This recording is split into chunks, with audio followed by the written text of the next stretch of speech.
Góðan daginn og velkomin á þennan fyrsta föstudagsspjallið þessari öld. Það Sigurgeir Guðjónsson sem ætlar að spjalla um það. Þannig að hvað spurður? Takk fyrir það. Ég séð að ég hef nú ekki mikinn tíma, þetta búið kortir í 9, þannig að ég þannig að bæði vera skipulegur og gagnorður. En svona til að kynna mig aðeins, þá ég nú í grunninn Akureyringur. Og en svona framan af starfsævinu þá var ég framhaldsskólakennari. Og hann ákvað síðan að halda áfram í sagnfræðinni. Og tók doktorspróf í geðheilbrigðissögu sem svona innan sögu læknisfræðinnar, sem reyndar svið sem hefur verið mjög vanrækt á Íslandi. Tók eftir því ég var út í Bretlandi, var þar eina og þá saga læknisfræðinnar og heilbrigðisfræðinnar svona fag innan sagnfræðina sem mjög mikið nýtt og margir að spá og spekulera í. En hér margt órannsakað, virkilega margt. Og svona, ég með það í maganum einhvern tímann svona með það önnur verkefni fara frá að gera meira með Jón Hjaltalín sem var landlæknir frá 1855 til 1881. Mér langaði svolítið að skrifa um hann. Mér langaði svona bara nefna þetta við ykkur til að setja á mig pressu. Það var nefnt á svona margir heyri. Það nú þannig sem að maður hefur taktikinn á stundum.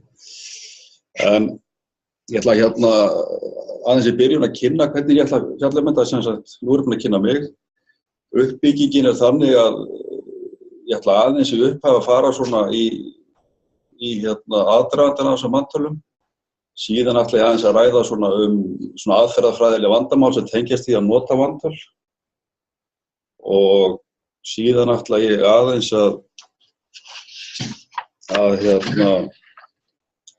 fjalla hugmyndir lækna fjöldan sem kemur fram í manntölunum. Læknar voru með ákveðnar hugmyndir, þeir lásu út úr þessum manntölum, þeir eru með ákveðnar hugmyndir og ég vildi aðeins sýna ykkur hvað þeim fór á milli. Þegar við túlkuðu þessi manntöl, sérstaklega árabilið milli 1880 til 1890, þá fannst þeim allt vera að fara fjandans til. Og það er svona vísa í hvað þeir segja. Síðan ætla ég varðandi þessi manntöl að taka út 3 breytur. Lítillega aldursbreytuna. Ég reyndar hef ekki mikið skoðað hana en ég ætla að benda ykkur á einn þátt sem vekur örugglega áhuga hjá okkur. Síðan það búsetubreytan og kynjabreytan. Mér sýnist ég taka það fyrir. Ég hef ekki getur verið ef við höfum nógan tíma að taka þess fyrir svokallar heimilisbreytur, svona heimilisstöðu, fyrir hún var. Það var ekki alveg eitthvað. En það sem ég tek fyrir rannsókninu utan þessa hjúskaparstaða líka, sko, og slíkir hlutir, en læt það eiga sig. Svo langar mig í lokin að fjalla um 2 atriði, nokkur atriði sem tengjast Akureyri. Það eru tengingar við Akureyri sem langar aðeins að nefna við ykkur, svona rétt í lokin. Þá best að bara byrja þetta. Nú ég búin að kynna hvernig ég fer yfir þetta og skiptum gleraugu hérna.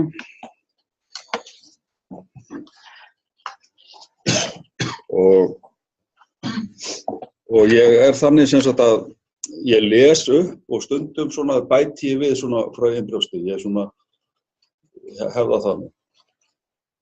Og á 4. áratug 19. aldar kom upp hugmyndir endurskoða aðbúnað og meðhöndlun geðveikra í Danmörku.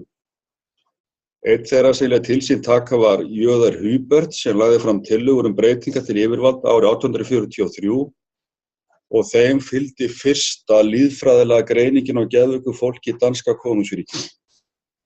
Samkvæmt Huberts voru 52 einstaklingar geðveikir á Íslandi. Hann reiknaði einnig hlutfall geðveikra eftir ömmtum og miðaði við mannfjöldatölur árið 1835.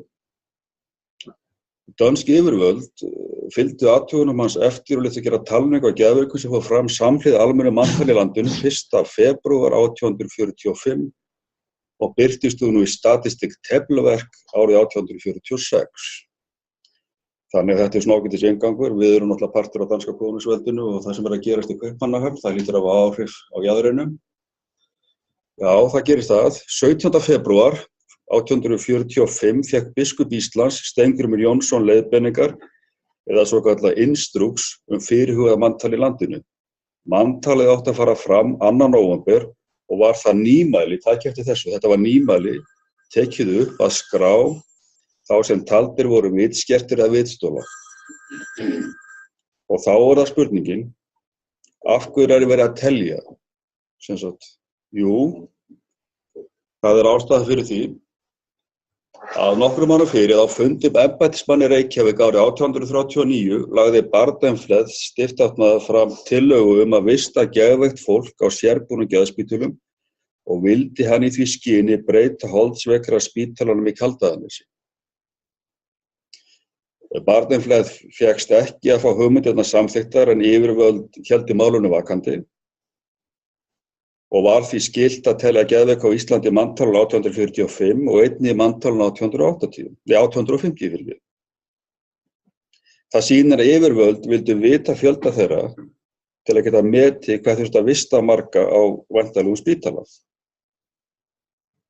En áformið runnu út í sandinn og það ýmsum ástæðum sem við láðum að telja, það svona ýmiss konar pólitík í því getum við kallað.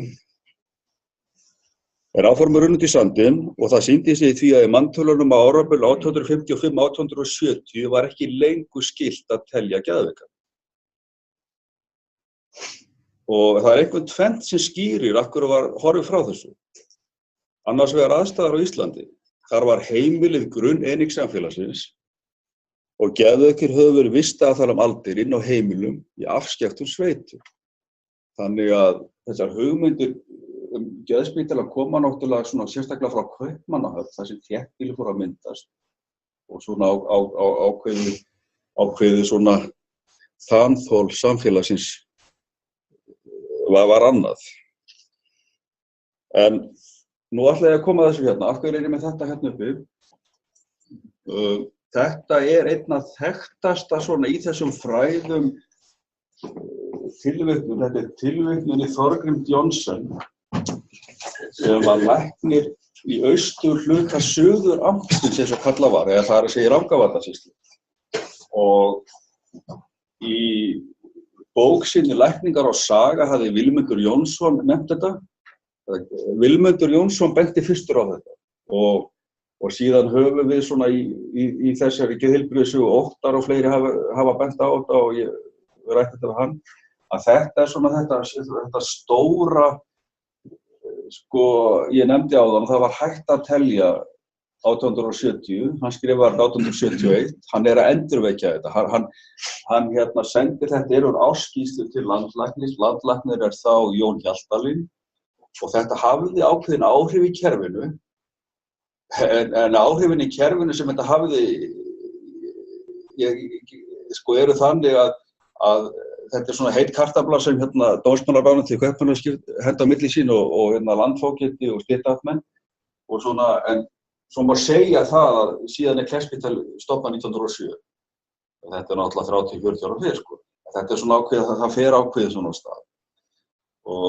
Og hérna, þannig að þetta hafði sín áhrif. Ég vildi líka nefna Þorgrím vegna þess að Þorgrímur kemur hingað norður. Þorgrímur læknir á Akureyri. Hann læknirinn á undan Guðmundi Hannesi. Og ég ætla að koma þess að því og eftir í lokin. Að hérna, að þegar við erum 40 ára Akureyri.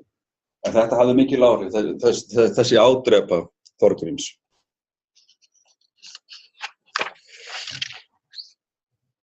En þá ætla ég aðeins að nefna hérna svona áður en lengri haldi hvað ber að varast í meðförum manntala. Það eru nokkur atriði sem ber að varast, eins og alltaf þegar verið að rannsaka, það er hvað ber að varast í meðförum upplýsingum manntölum? Til að skýra það eru ekki vegi að nefna hvernig þau voru framkvæmt. Við undirbúning manntala og í manntala 1870 var það regla að íslenska stjórndeildin í Kaupmannahöfn sendi prófastum í landinu leiðbeiningar á framkvæmdina. Prófastarnir sendu leiðbeiningarnir sem áfram til sóknarprestana sem heyrðu undir þeirra prófastarni. Oft var hreppstjóri með öðrum sem töldu til þess færir gert að ganga milli bæja og skránaður upplýsingar heimilisfólk. Það hefur sjálfsagt oft verið vandkvæðum bundið fyrir skráningum en að meta hvort einstaklingar teldust geðveikur eða ekki. Geðveikt fólk var ekki ákveðin hópur sem var hægt að afmarka. Þau heiti eða viðurnefni sem notuð eru einstaklingar sem taldir voru geðveiki gátu verið nokkuð reiki og ekki alltaf ljóst hvað skrásetur á við með orðum sínum. Þó bendir margt til þess að héraðslæknar hafi verið með í ráðum, en það ber að taka fram að ekki eru notuð læknisfræðileg sjúkdómsheiti í manntölunum, gildi það geðsjúkdóma sem aðra sjúkdóma. Og ég vil nefna hér að þegar til dæmis ekki var skylt að telja geðveika árin 1855 til 1870 voru ýmis orð notuð í manntölunum sem varpa ljósi á hugmyndir skrásetur og almennings. Þetta var orð eins og vera vitfirringur, brjálaður, vitstóla og svo voru önnur mildari orð notuð eins og bilaður og geði, ráðskertur, ringlaður eða sinnisteyfður. Þannig að þetta eru svona ýmis orð sem eru notuð. Og vil taka þetta fram. En nú ætla ég að fara aðeins neðar og sýna ykkur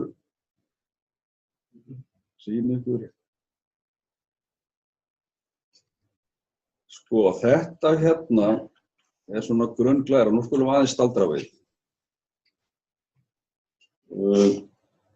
Þið sjáið sko að hér er ekki skylt að telja, hér er lágbeða í kerfinu og en það eru bara taldir 5 einstaklingar hér og svo er aftur skylt að telja 1880 og úr þessum tölum munum við vinna og ég ætla aðeins í framhaldinu að nefna við ykkur svona hvernig læknar mátu þessar tölur sérstaklega þegar þeir fara að skoða þetta milli 1880 og 1890 af því að þeim náttúrulega sko það var náttúrulega ekki þetta að miða við árin undan en það er svona samt sem áður finnst 80, 123, 133, 200 þeim finnst vera að fjölga og svo er þetta alltaf spurningum vantalningu, vanmat, hverjir eru taldir, hverjir eru ekki taldir og allt þetta. En ég ætla að lesa fyrir ykkur nokkrar hugmyndir og þetta lýsir vel svona hugmyndum í þessum fræðum. Fjölgunin milli 1880 og 1890 vakti lækna til umhugsunar. Jón Jónsson héraðslæknir í Vopnafirði. Jón þessi sótti forstöðulæknisstöðuna á Kleppsspítala og sýndi þessu málaflokki nokkurn áhuga. Hann segir hér 1899 að geðveiku fólki fjölgi sí og æ. Guðmundur Björnsson hafði upplýsingar 133 geðveika í manntalinu 1901 og nefndi tillögum stofnun Kleppsspítala árið 1905 að fjölgun geðveikra væri auðsæ. Þeir nota svona orð eins og fjölgunin væri auðsæ, þeir fjölgaði sí og æ. Þetta sýnir að þeir voru afdráttarlausir í yfirlýsingu sínum en samanburðurinn við manntali 1880 fara til að álykta þennan veg. En þá skulum við aðeins fara í smá talnaleik og hver var tíðni geðveikri á Íslandi í samanburði við Danmörku? Samkvæmt manntali í Danmörku árið 1845 var 1821 einstaklingur talinn geðveikur sem svara til 1 af hverjum 3 af 1000 íbúum. Á sama tíma var hlutfalli hærra á Íslandi eða 2,3 af hverjum 1000 íbúum. Árið 1874 var tala geðveikra í Danmörku 2454 og svara það til 1,3 af hverjum 1000 íbúum. Ívið hærra en á Íslandi árið 1880. Árið 1910 var hlutfallið komið í 2% af hverjum 1000 íbúum í Danmörku, en það var örlítið lægra en á Íslandi sama ár sem var 2,3. Og þannig að það sýnir sig hérna. Þess ber að geta að aldamótin voru miklar vangaveltur lækna raunverulega fjölda geðveikra. Og mér langar að vísa í Jón þar sem hann segir 1899 Nú þess að gæta að tölur þær sem að framan eru taldar og snertar eru allar vafalaust og lágar. Því að hér eru aðeins taldir reglulegi vitfirringar eða þeir einir sem alls ekki geta umgengist aðra menn og þurfa því að vera í gæslu. Þannig að þarna gerir Jón sér nokkuð grein fyrir því að við erum að tala veikasta fólki. Fólki sem með alvarlegar raskanir, eins og til dæmis alvarlega sirkósur eða geðhvörf eða eitthvað slíkt. Þannig að við erum að tala slíka einstaklinga.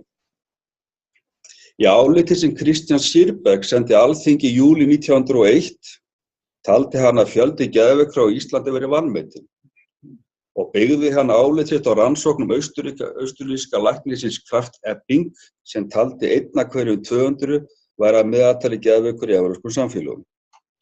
Sírberg vildi fylgja þessu eftir og fá nákvæma tölu geðveikra á Íslandi. Hann útbjó spurningalista sem hann sendi á héraðslækna landsins og átti þeirra að skrá fjölda geðveikra í sínu læknisumdæmi. Þannig að Sírberg þessi ætlar svona að fá þetta nokkuð á hreint, hafa samband við héraðslækna og útbúa lista eftir ákveðnu spurningalista sem hann hefur samið. En þá verð ég að segja að við ykkur að þetta fór nú reyndar ekki eins og til var ætlast, það var ekkert af þessu. Sírberg þessi flækist inn í það að hann kemur með tillögu að stofnun spítala, einkarekinn spítala 1901. Það flækist svolítið inn í ákveðin mál, tillögu hans hafnað og hann fer úr landi, þannig að svona, hann fylgir þessu ekki eftir. Þannig að, en viljinn var sannarlega fyrir hendi.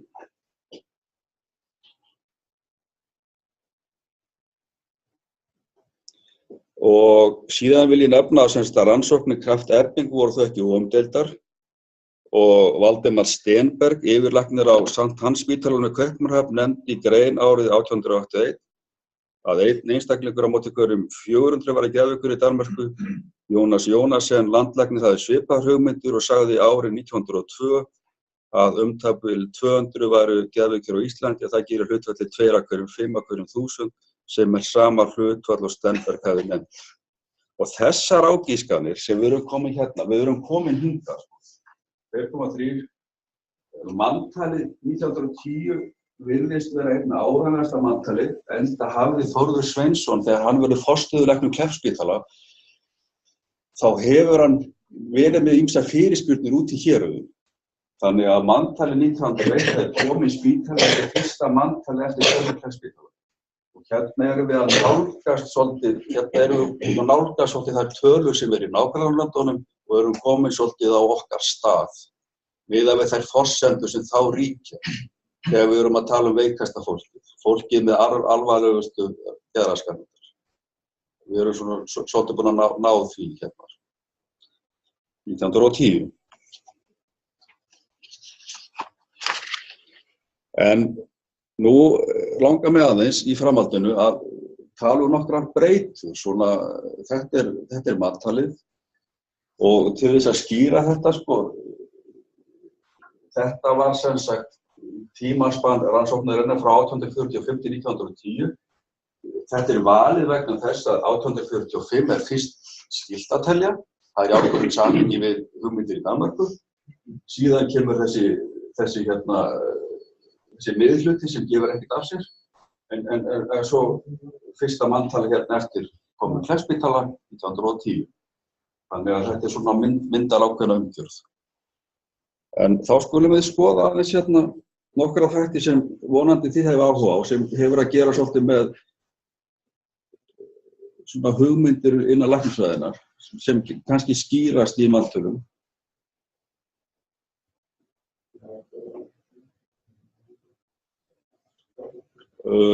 Hérna er ég með aldursdreifingu. Það er einn þáttur, þetta er þáttur sem þarf að skoða betur. Ég vil bara benda ykkur á eitt atriði sem er mjög áhugavert, að það er hérna athygli vekur að talsvert margir einstaklingar falla í yngsta aldurshópi 0–14 ára í manntölunum 1845 og 1850. En aðeins örfáir í síðari manntölum. Þetta bendir til að hugmyndir geðveiki hafi breyst eftir því sem leið á 19. öld. Eins og komið hefur fram var Huberts fyrstu danskra lækna að greina milli geðveikra og fábjána. Hann sem sagt, það þekkt og þær athuganir höfðu áhrif á manntali 1845 í Danmörku. Þessa aðgreiningu hins vegar ekki að finna í manntalinu sama ára á Íslandi. En síðan verður þessi aðgreining dettur út. Það er að segja, þegar fólk var að horfa á börn, unglinga og með þær raskanir sem þeir voru með sem gátu verið að ýmsum toga, að þá detta þeir út sem taldir geðveikir eftir miðju öldinni. Og þetta einhver hlutur sem vert að skoða og maður þyrfti að skoða betur. Þetta mjög lýsandi. Og þar eru ýmsar skýringar sem við getum kannski rætt á eftir sem koma til. Það er að segja þessar hugmyndur þá sem taldir sem voru seinna að nota orðið við vangjefnir eða einhverfir eða eitthvað slíkt. Þannig að það er eitthvað í gangi þarna. Þá ætla ég aðeins, þetta var nú lítið, þetta það sem þarf að skoða betur og ég hef ekki alveg forsendur til þess að ég fór ekki mjög mikið yfir. Þá langar mig aðeins að ræða við ykkur búsetu.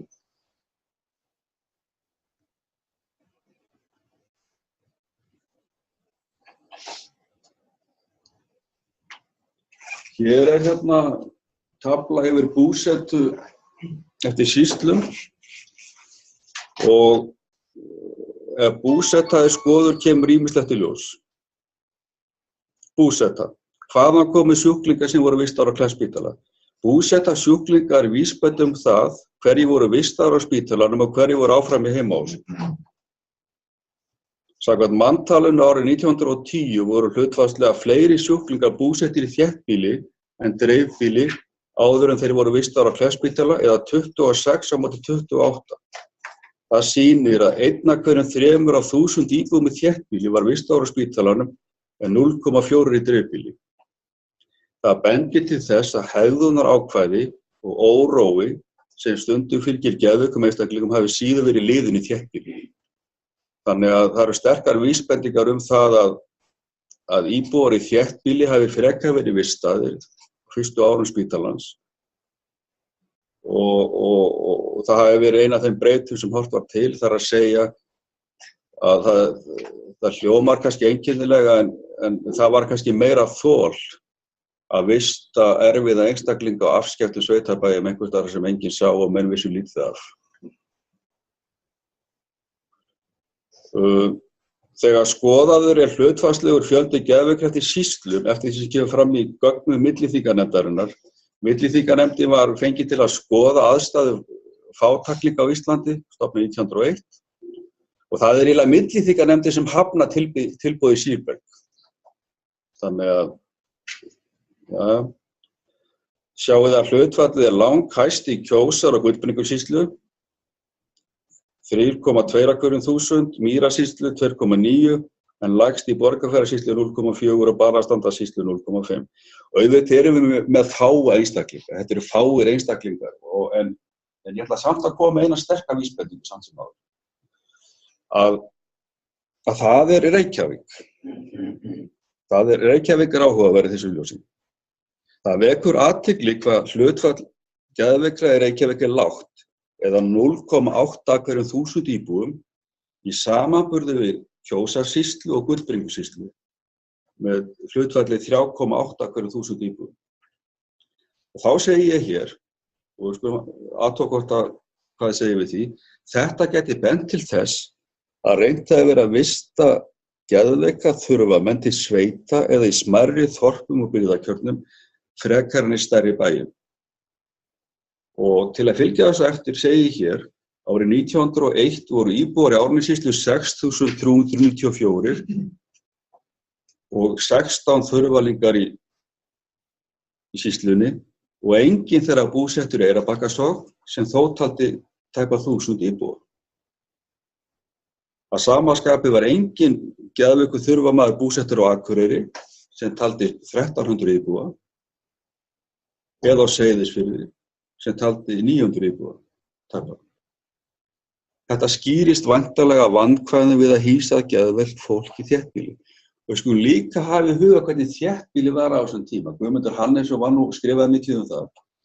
Þéttbýli menn bjuggu miklu návígi. Það var mikið návígi og þetta voru erfiðir húsakostir og þannig að það ýmislegt sem þetta bendir til. Þannig að þau sjáu Reykjavík, hlutfallið lágt þar og vekur athygli hvað það tiltölulega hátt í Gullbringu og Kjósarsýslu og það sýna gjörðabækur fátækranefndarinnar í Reykjavík sem eru varðveittar á Borgarskjalasafninu. Það sýna að það voru dæmi svona flutninga úr Reykjavík, ég hef séð það til nágrannabyggðanna, austur fyrir fjall og ýmislegt svoleiðis. Þannig að það bendir þess. Hvernig liður tímanum, fundarstjóri? 8:30. 8:30, ok. Já, 8:30, það þarf... Hvort eftir? Þá skulum við taka hérna síðustu breytuna.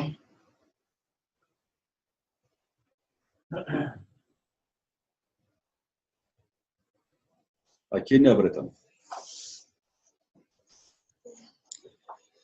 Þá langar maður að vera með smá lestur. Hystería gamalt sjúkdómsheiti sem aftur til fornaldar. Ekki ljóst hvað átt við með sjúkdómsheitinu. Ekki gott að segja hvort þetta eiginlega geðsjúkdóm eða aðrir kvillar. Danski læknirinn Peter Anton Sleisner, sem hann vantilega heyrt gerði athugun á sjúkdóm á Íslandi árið 1849. Samkvæmt athugun hans voru 188 konur með hysteríu í landinu, en það þýðir að hlutfall hysterískra kvenna hafi verið 6 af hverjum 1000 íbúum. Á sama tíma fann hann út að 82 karlmenn og 52 konur væru með það sem hann kallaði annarra króníski nervisjúkdómi. Þetta gefur til kynna að hann álítir hysteríu ekki vera eiginlegan sjúkdóm heldur eins konar borderline tilfelli ef við notum tungutak sem notað í dag til hegðun eða atferli sem erfitt að gefa ákveðið fræðiheiti. En síðan það Charcot sem kemur með þær hugmyndir að hystería stafi af kvillum í taugakerfinu. Hann virðist hafa áhrif. Því hann hafi vantilega lesið Charcot sem með sínar athuganir í París 70-80 og ég að halda því fram og svona sýnist hugmyndir hans hafa áhrif á íslenska héraðslækna og hafi áhrif á talningarnar. Héraðslæknarnir hafi áhrif á trefstjórana og þetta hafi alltaf áhrif. Þegar þið sjáið hérna hvernig hlutfallið milli 1880 og 1890, hvað hátt hlutfall kvenna telst vera geðveikar sem bendir til þess að einhverjar hysterískar konur með einhverja harðari greiningu, kannski ekki sem væga greiningu, séu það taldar með. Þetta hlutfall óvenjulegt á milli kynjanna, sérstaklega 1890 og 1880. Og hérna, hlutfallið jafnar síðan út á 1910 og kemur því síðar. En mér langar aðeins hérna að segja að læknarnir voru mjög uppteknir af hysteríu. Og hér segir til dæmis Jósef Skaftason þessa setningu í læknaskýrslu 1874. Hystería hyppig, bara sullurinn algengari. Og Jónas Jónasson segir 1885, hysterían liggur í landi. Hann notar þá, hún liggur í landi. Það allir með þetta. Og hérna, og svo segir Jónasson hérna, Jónasson setna var landlæknir og borgarlæknir, læknir Reykjavík á þessu tíma. Hystería hefur eins og ávallt að undanförnu verið einhverjina almennasti sjúkdóma og það langt fleiri móðusjúkir sem eigi leita læknisráða. Þessi athugasemd gefur til kynna að mörgum tilvikum hafa einkenni verið væg og vafamál hvort viðkomandi fengi hysteríu greiningu. einhver dæmi virðast þó vera að konur með hysteríugreiningu vera taldar geðveikar saman við manntölum sína. Og mig langar hérna, svona það líður á seinni hlutann, að lítum snöggvast á ársskýrslu 3 lækna frá 1892. Hvað þeir segja hysteríu. Þorgrímur Þórðarson læknir í Austur-Skaftafellssýslu greindi 16 konur með hysteríu. Ólafur Guðmundsson læknir í Rangárvallasýslu greindi hvorki fleiri né færri en 108 tilfelli. En Bjarni Jensen læknir í Vestur-Skaftafellssýslu greindi enga. Þannig að það sem ég að reyna að segja, sko, þetta er allt á flotti. Hvað eru þeir að lesa? Hvað eru þeir að lesa Sérkó? Hvað eru þeir að lesa frá Danmörku? Hvað eru þeir að lesa? Hvaða pappir eru þeir að lesa? Og svo það líka spurningin, sko, hvað fyrir inn í manntölin? Hvaða áhrif hafa þeir á hreppstjórana í talningunum? En eina sem ég veit, þetta er svona, eina sem vildu sagt hér á þessu fundi, að þessar tölur hérna eru svolítið sláandi. En svo má líka segja á móti, sko, þetta jafnast út, að því að svo kom aðrar hugmyndir eins og með neurasthensíu, með karlmenn með hysteríu, þannig að þetta er svona jafnast út. Við getum eitthvað að lesa í þetta. Það er eitthvað í gangi, jafnast út 1910. En takk eftir því þó að Schleissner tala hennar ofsalega hysteríu fjölda, Schleissner 188, þá er hann svona, veit maður ekki alveg hvar hann greinir hysteríu, en þetta er þetta tíma fyrir sem bylgju í Evrópu. Schleissner er á undan, sko, sjáðu.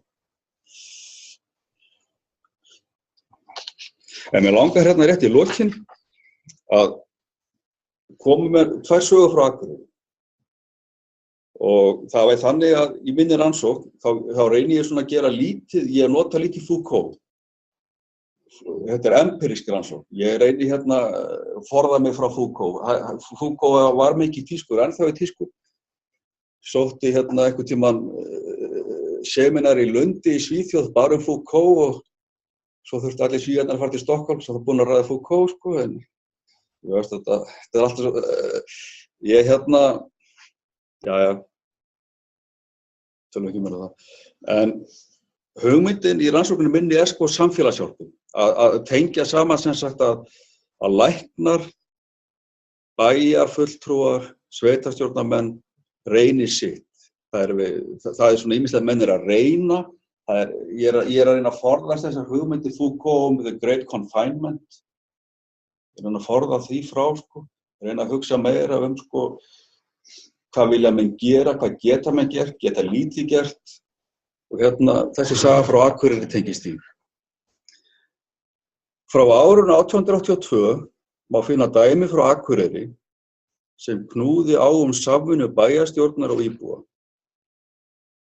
Í gjörðabók bæjarstjórnarinnar frá 15. maí 1882 var ákveðið að Guðfinna Halldórsdóttir yrði 1 dag hjá hverjum húsráðandi í bænum og átti umgangur hennar að byrja syðstu húsum bæjarins.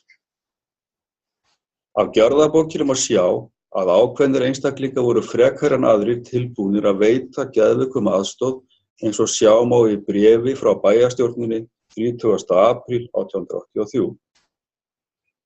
Þá svaraði bæjarstjórnin bréfi Friðriks Jóhannssonar sem kvartaði undan ónáði frá Guðfinnu, sem á þeim tíma var í umsjón nágranna hans Jónasar Pálssonar. Friðrik óskaði eftir 10 króna þóknun vegna þess vegna þessa.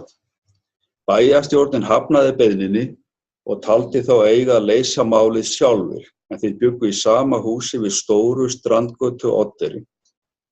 Friðrik var þurrabúðamaður, giftur og átti 3 börn.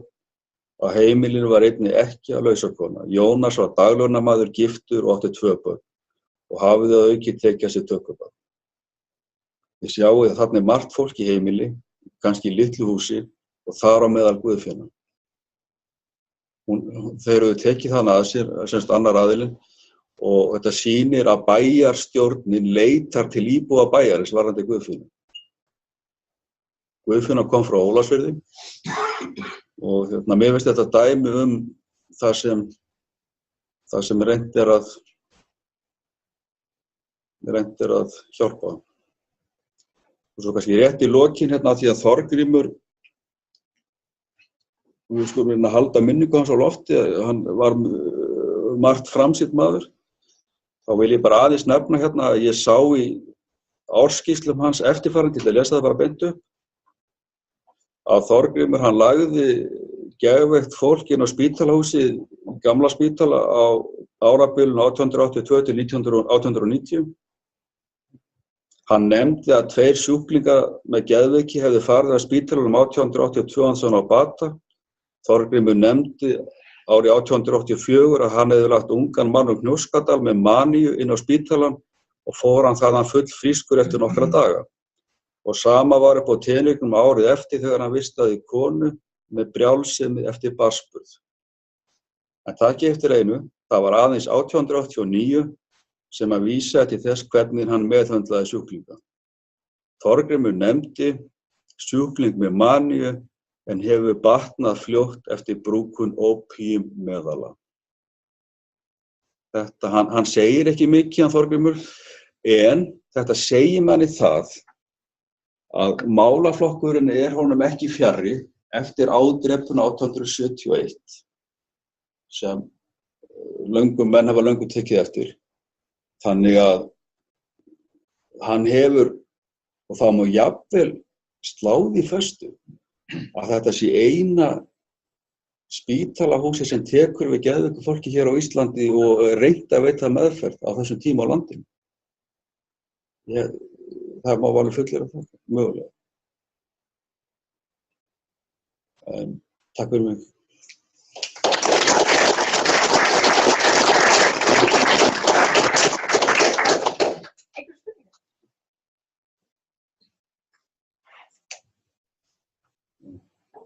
Takk fyrir góðan lestur. Það verður mjög áhugavert að vita hver greiningarskilmerkin hefur verið fyrir Hysteríu á þessum tíma.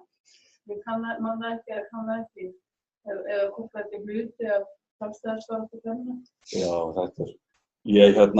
þetta mjög góð spurning. Það nefnilega, ég að fara að birta grein út í ég hélt erindi til Stokkólmi og í svona gender studies og ég að skrifa meira þetta. Það margt þetta að segja og ég passaði mig svolítið að sökkva mér ekki alveg í þennan talandi Ellen Showalter og sjálfstæðisbaráttuna og Virginia Woolf og allt þetta sko. Það alveg hægt að alveg að fara í það sko, alveg hárrétt hjá þér.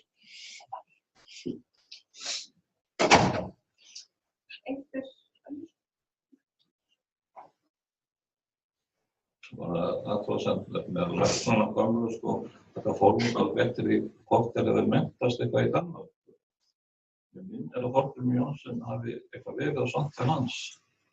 Þess að menn voru ekkert vel að sér geðsjúkdóma margir hverjir sko læknarnir. Þetta rétt að Sigmundur, hann var, held ég einna bara þeim fáu sem var í sínu námi á samt til hans. Já, því að það þótti ekki eða starfið fyrir lækna mentast sko, þessi hægir. Og hysterían, þetta náttúrulega kallað þetta í dag kvíðasjúkdóma með líkamlegum eins og einkennum. Og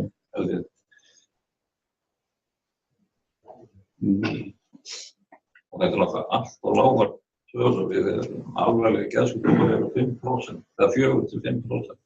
Meðan Hvað eru þeir þá bara að tala þá sem eru í alvarlegu geðrofi eða þá bara þess að þessi eru að nefna í svo lágu tölum sko þetta?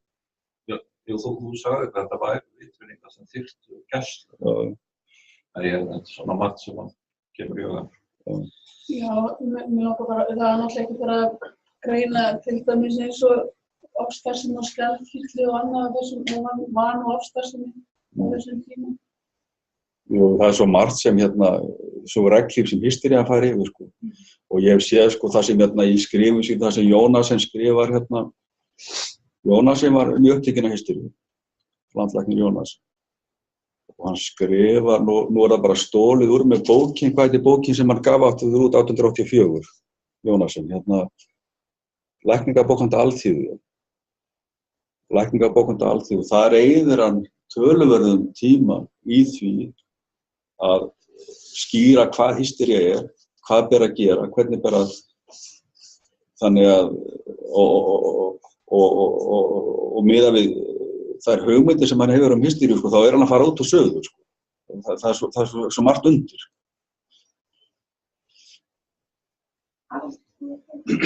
Já, við áttum ekki alveg á þessu þetta manntal og geðsjúkdóma, sko, þarna fara menn landið bara og telja, ekki satt, og hverjir eru þess að gera það eða ekki bara einhverjir, það er ekki læknar, ég menna að fara þeir og bara dæma sjálfur hverju eru geðveikir og hvers vegna er í þessu mantali bara teknir geðveikir eða eru fleiri sjúkdómar teknir, hvað er gert á þessum tíma, hverju telja og hverju dæma fólk geðveika og er eitthvað fleira tekin í manntölu á þessum tíma? Já, blindur og heyrnarlausir voru teknir á þessum tíma og síðan er tilgreindir með þeim ýmiss konar fatlanir. En það sem er vafamálið í þessu er það að héraðslæknar hafa afskipti af fólkinu og það virðist vera að héraðslæknar sem sagt hafi oft áhrif og hugmyndir þeirra hafi áhrif á talningamennum sem hreppstjóra. Og hreppstjórinn telur, en þetta er sem sagt oft hreppstjórinn telur en héraðslæknirinn hefur komið sínar hugmyndir og veit oft svona hvernig staðan er, oft ekki, en svo sko, málið þetta er bara ákveðin nálgun. Við erum að leika okkur með nálgun. Það sem er náttúrulega, svo geta líka verið sko að þú segir ekki frá, þú segir ekki rétt frá og það er allt þetta sko, við getum ekki, ég er ekki leyndaröglum sko, ég get ekki alveg skoðað sem sagt þannig, þetta er ákveðin nálgun á ákveðin hlut og eina sem ég get sagt sko að manntalið 1910 miðað við þær hugmyndir sem þeir hafa út í Danmörk og Austurríki og Þýskalandi fjölda sem náttúrulega Sigmundur sagði var á lágur. Þá erum við að nálgast það 1910 en við höfum verið út úr korti fram að því. Nú er þetta vantarlega svona vel geðveikt fólk sem að þarna velja þessi flokkun og við höfum geðveik og svo heilbrigð og svo erum við kannski með flokk einstaklingar sem að eru þroskaheftir eins og svo líka. Var slíka einstaklingar, voru þeir flokkar einhvern veginn eða komu þeir fram í náttúrulega? Nei, það er nefnilega þetta. Það fólk sjálft að tala bara veikingja á þeim tíma sko. Það virðist vera, eins og ég nefndi þarna áðan, sko, það virðist vera í manntalinu 1845 og 1850 að þá eru einstaklingar með ýmis þroskafrávik nefndur og síðan reyna þeir einhvern veginn að greina þetta betra því að það kemur fram í manntalinu 1850 þeir eru farnir að reyna að greina sko hvort það sé frá fæðingu. Það er svolítið áhugavert, það er ákveðin skilgreining hérna í manntalinu sem segir hefur viðkomandi verið geðveikur frá fæðingu eða hvenær var hann geðveikur? Og þá einhvern veginn er verið að reyna svona átta sig á sko, hvort þetta eru þroskafrávik og taka það frá eða eitthvað annað. Þannig að þeir sem eru þroskafrávik svona eftir 1880 þá eru þeir ekki þarna inn í sýningar. Þá eru þeir komnir út sko, sem ekki geðveikir og eru önnur þá þarf að fábjörna taldi sér sko, sem sagt er. En framan af, þá fer þetta saman 1845 og 1850. Þá er þetta svolítið í einum brauð.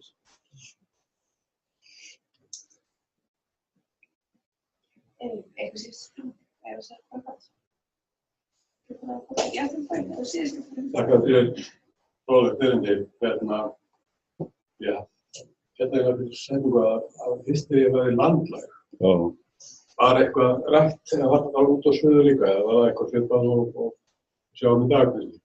Ég held að það bara verið út á suðu sko og svo einhvern veginn svona smá fjarar undan þessu strax eftir aldamótin 19. Jónas er svakar upptekinn af þessu og svo náttúrulega bara það hann eldist og fer sko þá náttúrulega sko